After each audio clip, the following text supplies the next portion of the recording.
उनकी हिमाकत देखिए।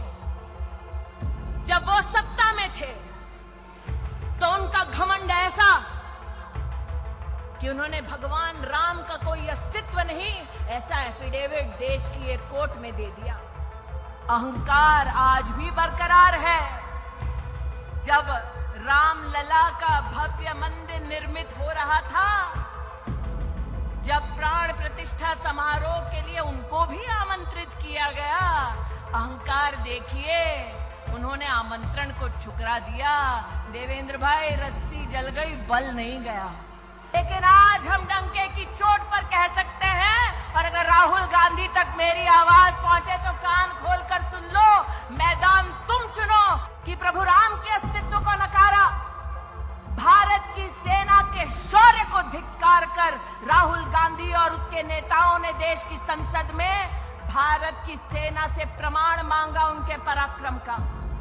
और उस शाम जब मुंबई लहूलुहान हो रही थी, तब मीडिया के माध्यम से पता चला कि कांग्रेस के युवराज किसी जश्न में शामिल। नमस्कार, आप देख रहे हैं द फैक्ट इंडिया। मैं हूं आपके साथ शेख जोया। लोकसभा चुनाव आने में अब बस कुछ ही समय और रह गया है। ऐसे में सभी दिग्गज जनता से जुड़ने में लगे हैं।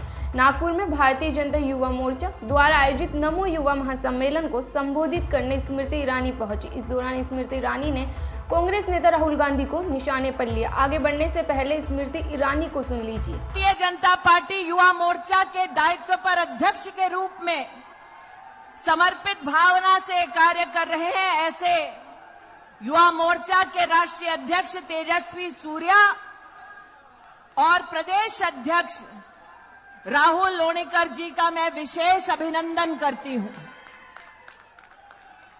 वैसे ये पहली बार होगा कि सार्वजनिक मंच पर मैंने किसी राहुल नामक व्यक्ति को शाबाशी दी होगी। उनकी हिमाकत देखिए। जब वो सत्ता में थे तो उनका घमंड ऐसा कि उन्होंने भगवान राम का कोई अस्तित्व नहीं ऐसा एफिडेविट देश की एक कोर्ट में दे दिया। उनका घमंड देखिए कि जब वो सत्ता में थे तब उन्होंने दस्तावेज दे दिया कि राम सेतु नाम की कोई चीज नहीं। अहंकार आज भी बरकरार है। जब रामलला का भव्य मंदिर निर्मित हो रहा था, जब प्राण प्रतिष्ठा समारोह के लिए उनको भी आमंत्रित किया गया, अहंकार देखिए, उन्होंने आमंत्रण को ठुकरा दिया। देवेंद्र भाई, रस्सी जल गई, बल नहीं गया। इसलिए आज आप सबसे कहती हूं कि हर राम भक्त ने, जिसने धर्म के लिए धैर्य दिखाया, आज पुनः धैर्य दिखाने का समय आया है। हमको उकसाया जाएगा, कुछ लोगों को एआई के माध्यम से, डीपफेक के माध्यम से बरगलाया जाएगा, लेकिन आज हम डंके की चोट पर कह सकते हैं, और अगर राहुल गांधी तक मेरी आवाज पहुंचे तो कान खोलकर सुन लो, मैदान तुम चुनो, कार्यकर्ता हम देंगे। आओ, तुम्हारे 10 साल और मोदी के 10 साल के बीच में क्या फर्क है, इस पे चर्चा हो जाए। मैं नहीं कहती मैं जाऊंगी चर्चा के लिए, तब पक्का नहीं आएंगे तेजस्वी, लेकिन इतनी गारंटी देती हूं कि युवा मोर्चा का एक भी साधारण कार्यकर्ता जाकर राहुल गांधी के सामने बोलने लगे तो राहुल गांधी में इतना दम नहीं कि युवा मोर्चा के किसी कार्यकर्ता के सामने टिक जाएगा। और अगर युवा मोर्चा के किसी कार्यकर्ता को यह मौका मिले कि जो अन्याय करने के बाद न्याय यात्रा निकालने का ढोंग कर रहे हैं, उनसे अगर बात करने का मौका मिले, तब एक प्रश्न अपनी दीदी की ओर से जरूर पूछना कि प्रभु राम के अस्तित्व को नकारा, भारत की सेना के शौर्य को धिक्कार कर राहुल गांधी और उसके नेताओं ने देश की संसद में भारत की सेना से प्रमाण मांगा उनके पराक्रम का।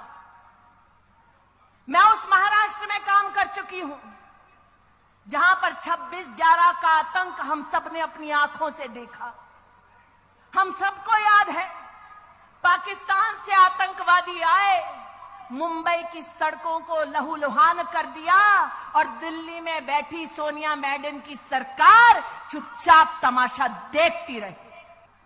और उस शाम जब मुंबई लहूलुहान हो रही थी, तब मीडिया के माध्यम से पता चला कि कांग्रेस के युवराज किसी जश्न में शामिल थे। 2014 में हमने जब नरेंद्र मोदी को प्रधानमंत्री पद के उम्मीदवार के रूप में प्रस्तुत किया, तो कांग्रेस ने उपहास उड़ाते हुए कहा, चाय वाला कभी भी देश का प्रधानमंत्री नहीं बन सकता।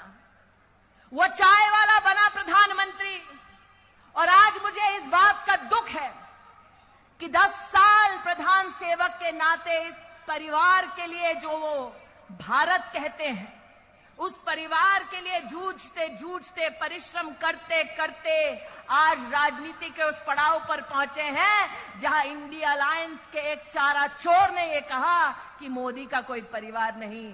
आज बड़ी विनम्रता से उस चारा चोर तक अगर नागपुर से आवाज जाए महाराष्ट्र की, तो कहना चाहती हूं, हम हैं मोदी का परिवार, ये नौजवान है मोदी का परिवार। बोलो उससे, कौन है मोदी का परिवार? कौन है मोदी का परिवार? कौन है मोदी का परिवार? स्मृति ईरानी ने कहा कि अगर मेरी आवाज़ राहुल गांधी तक पहुंच रही है तो उन्हें अपने कान खोलकर सुनना चाहिए। यूपीए सरकार और नरेंद्र मोदी सरकार के 10 वर्षों में किए गए काम के बीच अंतर पर एक बहस हो जाए। उन्होंने ये दावा भी किया कि अगर वह यह चर्चा राहुल गांधी के साथ करना चाहेंगी तो राहुल गांधी इस बहस में शामिल नहीं होंगे। मैं गारंटी देती हूं कि राहुल गांधी के सामने अगर युवा मोर्चा का एक कार्यकर्ता भी बोलना शुरू कर दे तो वह बोलने की ताकत खो देंगे। स्मृति ईरानी ने बताया कि इन 10 वर्षों में भाजपा ने अपने घोषणा पत्र में किए 3 प्रमुख वादों को पूरा किया है। उन्होंने कहा कि घोषणा पत्र में जम्मू कश्मीर राज्य का विशेष दर्जा खत्म करने वाले अनुच्छेद 370 को हटाना, विधायिका में महिला आरक्षण और राम मंदिर का निर्माण, ये 3 प्रमुख वादे थे जिन्हें भाजपा ने बखूबी पूरा किया है। भाजपा की तरफ से लोकसभा चुनावों में 195 उम्मीदवारों की पहली सूची जारी कर दी गई है। यूपी की हाई प्रोफाइल सीट मानी जाने वाली अमेठी से एक बार फिर से स्मृति ईरानी ही भाजपा से अपनी किस्मत आजमाएंगी। इस सीट पर उन्होंने 2019 के चुनावों में राहुल गांधी को मात दी थी। हालांकि राहुल गांधी केरल के वायनाड सीट से चुनाव जीतकर सांसद बनने में सफल रहे थे। इस खबर पर आपकी क्या राय है, हमें कमेंट करके जरूर बताएं। बने रहें ऐसे तमाम और खबरों के लिए द फैक्ट इंडिया के साथ।